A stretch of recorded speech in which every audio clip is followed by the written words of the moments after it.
Hey everyone! Before we dive in, make sure to hit that subscribe button and share your thoughts in the comments. I want to hear what you think about this story. I still remember the night it started. My phone buzzed around 10 p.m., a text from her that seemed ordinary at first. Staying at a friend's tonight. Don't wait up. No explanation, no hint of worry. I stared at it for longer than I should have.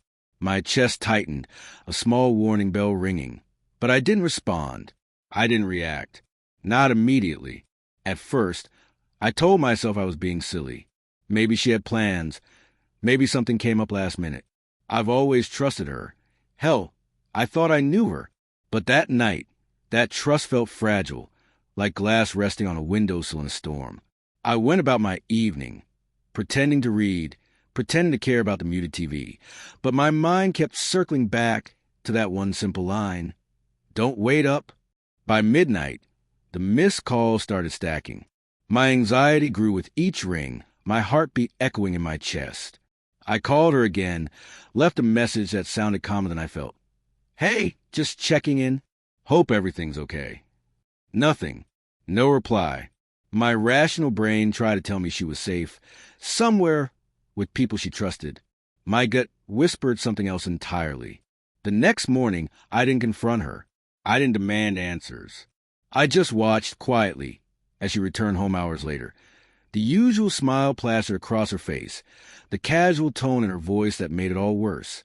Hey, sorry. I crashed at Sarah's place. Traffic was insane. I said nothing. Not because I didn't care, but because I needed to see what she'd do next. The little habit started to unravel the story she was trying to hide. A phone always face down on the table. A sudden laugh at a text she quickly hid. Little excuses that sounded rehearsed. The kind you only notice when you're paying too much attention. I told myself I was imagining things. Maybe I was paranoid, but the quiet moments, the empty rooms when she said she'd be home, the lingering scent of perfume that wasn't hers, it all stacked up in my chest, pressing until I could barely breathe. And then the discovery. I wasn't looking for it. Not really, but life has a way of showing you what you're not ready to see. Her phone, left unlocked on the kitchen counter. The screen glowed with a message that made my world tilt. Had an amazing night. Can't wait to see you again. My hands shook, my stomach dropped. I didn't yell. I didn't storm out. I just stood there, feeling every second stretch into hours, watching a woman I loved like a stranger. I confronted her later, calmly, almost too calmly. I didn't scream. I didn't cry. I just said, I saw the message. We need to talk. Her face went pale, then defiant, then guilty. The words spilled out, awkward and messy, half apologies, half justifications. It's not what you think, she said. But I knew. I knew it had been happening for weeks, maybe months. I listened. I didn't interrupt, didn't accuse. I just let her speak, letting her guilt and confusion fill the space between us. And through it all, I realized something essential. I didn't need to yell to make her understand the gravity of what she'd done. I didn't need to beg for explanations or claw for lies that were already crumbling. My silence carried its own weight, a mirror showing her exactly what she'd lost. In the days that followed, I went through a strange emotional storm. Memories that had once been warm now cut like knives.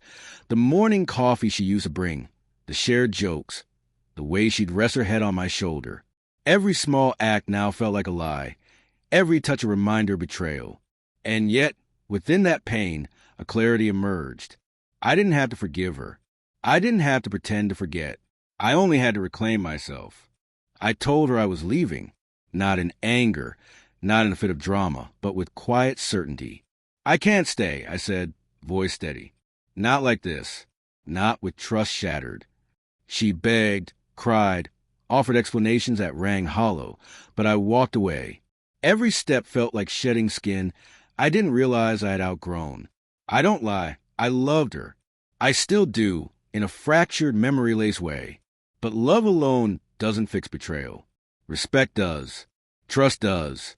And when those are gone, silence and departure are the only honest answers. She didn't expect it. That's the part that haunts her now, I think. She expected confrontation, fury, heartbreak pleading, but I gave none of that. I gave myself. And in that, I found strength I didn't know I had. Life moves on. Memories fade, wounds heal, and the quiet moments become lessons rather than regrets. I rebuilt, slowly, carefully, learning to value myself above anyone else's choices. And though the sting lingers, I carry it like a compass, reminding me that self-respect is non-negotiable. So, if you've ever felt the slow burn of betrayal, know this: you don't have to explode to be heard. Sometimes, walking away, holding your own heart steady, is the loudest, clearest response of all. If you've been through something similar, share your story in the comments. I read every single one.